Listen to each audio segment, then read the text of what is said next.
Hi, my name's Josh. I'm the historian here at the Hayes Presidential, and today I'd like to talk a little bit about some of the wallpaper and the carpeting here at the beautiful Hayes home. Between 2009 and 2012, we did a $1.5 million restoration of the downstairs area here at the home. And the restoration was based off of some historic photographs that we have on this stand here. These photographs were taken circa 1890 by Lucy Keeler, who was a cousin of Rutherford and Lucy, who lived in Fremont. And so what's amazing about this is that we have pictures of what the house actually looked like at the time Rutherford and Lucy were living here. And so the wallpaper conservator designer Laura McCoy looked at these photographs closely, studied them, studied the wallpaper, the carpets, and between those forensic examinations was able to recreate the wallpaper and the carpeting to the best of her ability. And what we have is the beautiful result here in this house. So the style that you're seeing in this room in particular is known as Eastlake, or the High Eastlake, which was really popular between about the 1870s to 1900 in the United States, influenced by Charles Eastlake, who's a British designer. And his idea was to sort of return things back to sort of this medieval notion of hand craftsmanship and beauty and detail. So it's a lot of the things you're seeing in this room, the clashing wallpaper patterns, the gasolier here with the incised lines on the turns, and the furniture with these blocky patterns and incised lines is all sort of harkening back to this medieval period. Now the wallpaper here is interesting for a few reasons, and I'm going to start at the very top with the ceiling here. So ceilings it was really popular in around the 1880s. It became popular to decorate ceilings. Some people would paint them different colors, maybe like a straw or a lavender or maybe a peach blossom. Others would create pencil stenciling all along the ceiling. What we have here is this beautiful flower field of what I believe is buttercups.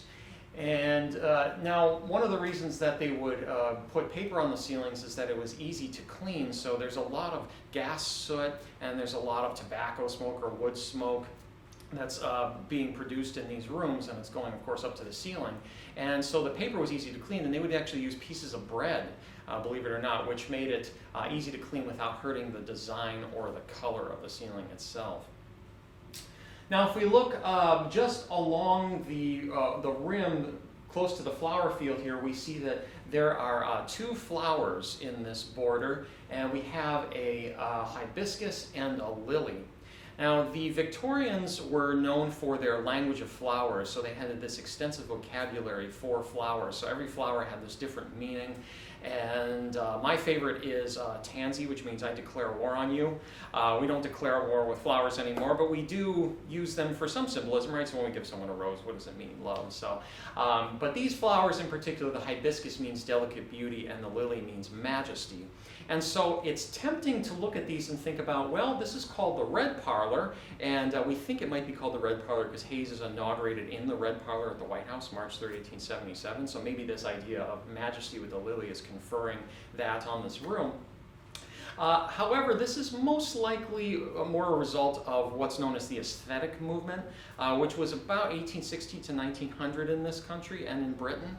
And the idea with the aesthetic movement was that it was art for art's sake. So it wasn't about things having a bigger symbolism or meaning. It was more just about beauty, and the idea was to sort of get away from the ugliness that the Industrial Revolution was causing. So also, if you look at the, again, the ceiling, the buttercup symbolizes ingratitude. So you'd hardly think that Rutherford and Lucy were trying to communicate ingratitude with this pattern. If we look below the wooden cornice here, so what's called the frieze, so the border that's on the top of the wall itself, this is a inspired Japanesque detail and design here. The Japanese styling became very popular about 1870 to 1900 in the U.S. And of course in Britain, the West in general, and also the wallpaper just below it here. So this basket, this gilded basket weaving pattern here you see is also indicative of the Japanesque. One last thing I want to talk about in this room is the carpet. So this is what's called a Wilton carpet. Pattern carpets like this were very popular at the time because they didn't show as much dirt. And this carpet in particular, it has a wine red color to it. And we know in a newspaper report or account of the time that this carpet was a wine red, so that's partly why it was reproduced in this color.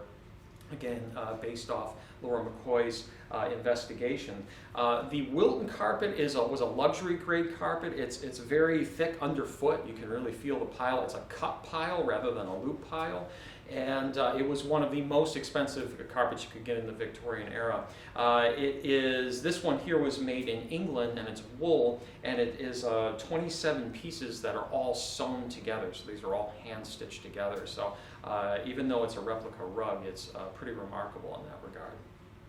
All right, now we're in Rutherford and Lucy's bedroom, and as you can see here, the color and the patterns are a big contrast from the room we were just in. This room is very much influenced by the arts and crafts movement, which was popular between about 1860 and 1920. So it started in Britain about the 1860s, came to the United States in the 1880s, and really starts to wrap up about 1920.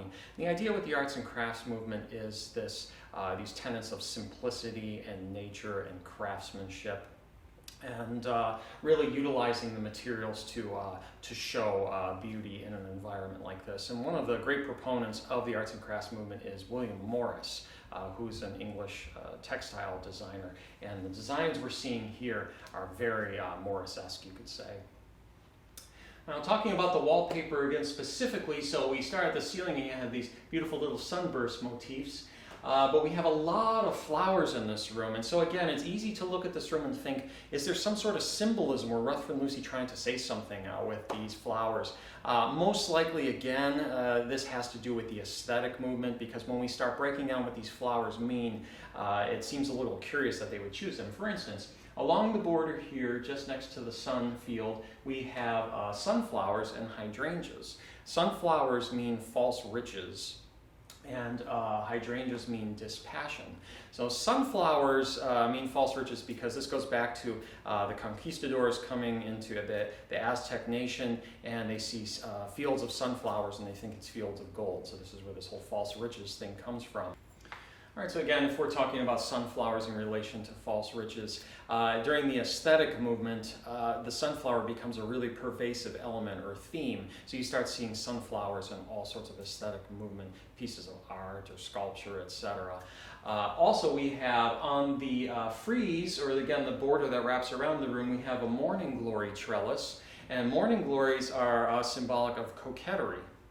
So again, if we're looking at this trio of flowers, we have sunflowers, false riches, hydrangeas, dispassion, and morning glories being coquetry. It seems like an odd trio for the Hayes to try and be communicating something. So again, this is probably really reflective of the aesthetic movement rather than anything else. And if we look at the actual field here, so the wide expanse of flowers, which may be chrysanthemums, I'm not sure, I haven't been able to exactly pinpoint what these are. One of the most interesting aspects of this is the pearl sort of texture or pearl shade behind the flowers themselves, which is a reflective material. And so this would have been in rooms like this to help brighten it up, because you would want wallpaper that reflected light rather than absorbed it. Remember that the gas light in these rooms would have been very low. You would have had to have some kind of other ancillary lamps to light things if you wanted to sew or read. So the gaslight provided some ambient light, and anything you could use to try to accentuate that, like reflective patterns, was very important. And last thing I wanted to talk about the carpet in this room. So this is called a Brussels carpet. And it's a durable woven carpet. It is, again, very expensive like the Wilton carpets were, but they're, again, more durable, so it's not surprising to see one here like this in a bedroom where there would have been a lot of foot traffic. Now, the Brussels has a loop pile rather than a cut pile, so they're much easier to care for. Standing in what he's called his library parlor, or the large formal parlor, And the first thing I wanted to mention here is the wallpaper on the ceiling, which is the only original Victorian wallpaper left in the house, which is pretty remarkable. The ICA, a conservation group from Cleveland, came in and was doing some work on it and actually noticed that it had specks of blue, red, and green in it. So it used to be more colorful than it is today, probably much more like the carpet we see, which is another Wilton carpet, so another cut pile carpet. So it was probably of the same shades as this was. Charles Eastlake talks about in his book Hints on Household Taste, 1868, that the carpet should really contrast the walls. So there's this whole notion of contrast going on in rooms like this, where again, you wouldn't want to have a white ceiling because that would really contrast or make the darker walls look garish. Moving on now to the frieze pattern in this room. So again, the wallpaper just below the banding here, below the cornice, we have more hibiscus flowers. And this is flocked wallpaper, and flocked wallpaper is wallpaper that's meant to imitate expensive velvet wall hangings. So the flocking, what that is actually a byproduct of the woolen cloth industry, and so it was basically powdered wool, and what they would do is put it on a sticky sort of adhesive paper in these different patterns to sort of mimic velvet, so you'd have this sort of look of an expensive wall hanging. And finally here, the field here, which is pretty plain in this room, which was on purpose so that some of the paintings would really stand out, as you see here. We have ingrain wallpaper. Now, ingrain wallpaper is basically 2 sheets of paper with wood pulp between it, so wood pulp of varying thicknesses or textures, etc.